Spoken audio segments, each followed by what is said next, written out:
FM 93.1MHz 광주 극동방송입니다. 우리는 지금 생명을 전하고 있습니다.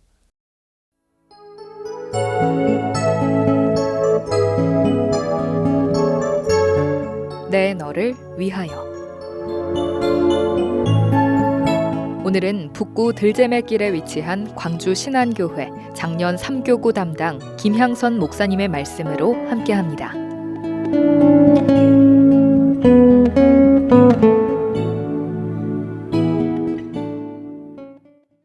사랑하는 광주 극동방송 청취자 여러분, 오늘 함께 나눌 말씀은 요한복음 14장 1절부터 6절까지의 말씀입니다. 예수의 길이라는 주제로 함께 은혜를 나누길 원합니다. 가수 G.O.D의 길이라는 노래가 있습니다. 이 노래의 가사는 굉장히 철학적인 질문을 하고 있습니다. 내가 가는 길이 어딘지, 날 어디로 데려가는지, 이 길이 다 정해져 있는지 아니면 만들어 가는지, 이 길이 정말 나의 길인가 답을 내릴 수도 없고 자신할 수도 없다라고 노래합니다. 수많은 사람들이 이처럼 길을 찾아 헤매고 있습니다. 이 길이 맞는 길인지, 또 어디로 가야 하는지 수많은 길들 앞에서 주저하고 있고, 또 길을 잘못 들어서 다시 돌아오며 자신의 인생을 낭비하며 살아가고 있습니다.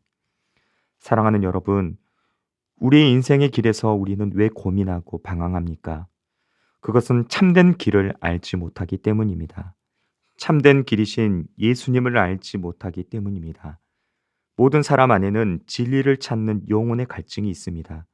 그런데 하나님을 잃어버린 인간은 내가 누구인지, 어디로 가야 하는지, 또 무엇을 위해 살아야 하는지, 우리의 삶 속에 고독과 허무와 고통이 왜 있는지, 어떻게 해야 삶의 문제에서 벗어날 수 있는지 모르는 것입니다.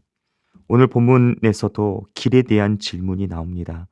바로 예수님의 제자인 도마는 예수님께서 가시겠다는 길에 대해 의문을 던지고 길을 묻고 진리를 간절히 알고자 했습니다. 오늘 본문의 말씀에 앞서 예수님께서는 12제자 중 하나가 당신을 팔아넘길 것이고, 수제자 베드로는 3번씩이나 당신을 부인할 것이며, 당신 자신은 제자들을 떠나 십자가에 달려 죽으셔서 아버지께로 가시겠다고 예고하신 상황이셨습니다. 그런 상황에서 제자들이 당연히 가졌을 불안감을 덜어주기 위해 하신 말씀일 것입니다. 예수님은 일단 제자들에게 믿음 안에서 근심하지 말 것을 당부하십니다. 그리고 예수님께서는 당신께서 아버지께로 가심이 왜 필요하고 제자들에게 유익한 일인지를 설명해 주셨습니다. 바로 예수님께서는 당신이 가시는 길이 십자가를 지고 죽는 길이며, 그러나 다시 살아나셔서 아버지께로 가시는 길임을 말씀하신 것입니다. 그것이 제자들에게 하나님 나라에 들어가 하나님과 더불어 사는 길을 여시는 일임을 상기시키는 것입니다. 내 아버지 집에 거할 곳이 많도다 하신 것은 제자들에게 그들 모두가 하나님 나라에 들어갈 사람임을 알려주시는 말씀입니다. 그리고 그렇지 않으면 너희에게 일렀으리라. 내가 너희를 위하여 거처를 예비하러 가노니 가서 너희를 위하여 거처를 예비하면 내가 다시 와서 너희를 내게로 영접하여 나의 있는 곳에 너희도 있게 하리라. 이 말씀은 하나님 나라에 제자들이 거할 곳이 많지만 설령 그렇지 않다 하더라도 우리 예수님께서는 지금 아버지께로 가셔서 다 예비하고 오시면 될 것이니 염려하지 말라는 뜻입니다. 그리고 내가 어디로 가는지 그 길을 너희가 아느니라 하신 것은 그동안 여러 차례 말씀하신 대로 예수님께서 제자들을 두고 가시는 길이 어떤 길인지를 그들이 다 잘 이해하고 있는지 확인하시는 말씀입니다. 그런데 예수님의 기대와는 달리 제자들이 예수님의 말씀을 아직 제대로 이해하지 못하고 있음이 드러났습니다. 도마가 나서서 말한 것입니다. 주여, 주께서 어디로 가시는지 우리가 알지 못하거늘 그 길을 어찌 알겠사옵나이까. 도마의 이 말은 사실상 예수님이 누구이시고 그가 왜 오셨으며 이제 무엇 때문에 십자가의 길을 가시는지 하는 문제의 본질적인 이해에 있어서 제자들이 전적인 무지 상태에 있었음을 나타나는 말입니다. 이 예수님께서는 당신의 존재와 사역에 대한 본질적인 가르침을 또다시 요약하여 말씀하십니다. 오늘 본문의 6절 말씀입니다. 내가 곧 길이요 진리요 생명이니 나로 말미암지 않고는 아버지께로 올 자가 없느니라. 아멘. 예수님께서는 당신 자신을 길이요 진리요 생명이라고 하셨습니다. 당신에 의해서가 아니면 하나님께 나아갈 다른 길이 없음을, 하나님을 알 길도 하나님을 볼 길도 없음을 분명히 말씀하신 것입니다. 당신을 알고 당신의 길을 따르는 것이 진리와 생명을 진정으로 소유하는 유일한 길임을 확실히 가르치신 것입니다. 왜냐하면 당신은 하나님의 유일하신 아들이시고 곧 하나님 자신이시기 때문이라는 것입니다. 하나님의 아들이신 당신께서 친히 십자가를 지시고 죽으셨다가 다시 살아나셔서 아버지께로 가셨다가 다시 오시는 일만이 모든 사람에게 구원의 문을 여는 길이며 그 하나님의 뜻을 믿고 따르는 것만이 구원과 영생을 누리는 길임을 재확인시켜 주시는 것입니다. 예수님께서는 자신을 길이라고 명백히 말씀하십니다. 그리고 이어 나오는 두 단어 진리와 생명처럼 길이 예수님의 구속사적 의미를 지니고 있는 중요한 단어임을 우리는 깨달아야 합니다. 사랑하는 여러분, 길이란 하나님께 이르는 과정입니다. 그리고 진리란 예수님을 통해서 하나님을 알게 되는 것이고, 그리고 생명이란 예수님 안에서 하나님을 만나 누리는 것입니다. 결과적으로 예수님만이 하나님께 나아갈 수 있는 길을 인도하시고 그분만이 하나님을 하나님으로 알 수 있게 하시며 그분 안에서 하나님을 만날 수 있다 하는 것입니다. 사랑하는 여러분, 우리는 도마처럼 예수님께 길을 물으며 살아가야 하는 길 위의 신앙인들입니다. 주님, 어느 길로 가야 합니까?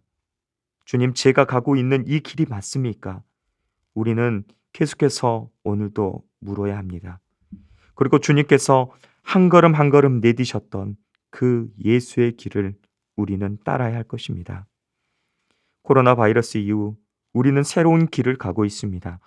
한 번도 가지 않는 길을 우리는 경험하고 있습니다. 주여, 주께서 어디로 가시는지 우리가 알지 못하거늘 그 길을 어찌 알겠습니까? 우리의 고백이 되어야 합니다. 이제 다른 길을 묻지 말고 진리의 길, 생명에 이르는 길을 우리 예수님께 물어야 할 줄 믿습니다. 우리 모두는 사순절 기간 우리의 신앙을 점검해야 합니다.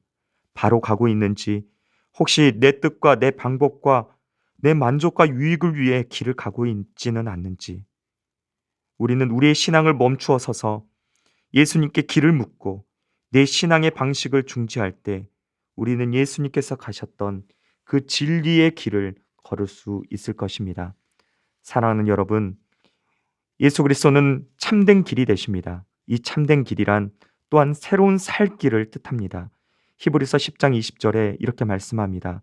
그 길은 우리를 위하여 휘장 가운데로 열어놓으신 새로운 살 길이요 휘장은 곧 그의 육체니라. 아멘. 바로 예수 그리스도는 새로운 살 길이 되십니다. 세상에 알지 못하던 길을 우리 예수님께서 여셨다는 것입니다. 처음 소개한 G.O.D의 길에 대한 답이 담겨 있는 정윤중의 예수의 길이라는 찬양을 소개하고 말씀을 마치겠습니다. 안개 속에서 주님을 보내 아무도 없을 것 같던 그곳에서 손 내미셔서 나를 붙드네. 길을 곧 쓰러져 가던 그곳에서 주 말씀하시네. 내 손 잡으라고. 내가 곧 길이요 진리 생명이니 나 그 길을 보내 주 예비하신 곳 다른 길로 돌아서지 않으리. 예수의 길, 그 좁은 길 나는 걷네. 주 손 잡고 그 무엇도 두렵지 않네. 아멘. 오늘날 우리가 살고 있는 세상은 안개가 짙게 껴있는 혼탁한 세상입니다. 앞이 보이지 않습니다. 길이 보이지 않습니다. 그러나 우리에게 손 내미시고 내 손 잡으라고 말씀하시는 우리 예수님을 붙드시고 예수의 길을 따르시는 저와 우리 모두가 되기를 예수님의 이름으로 축복합니다.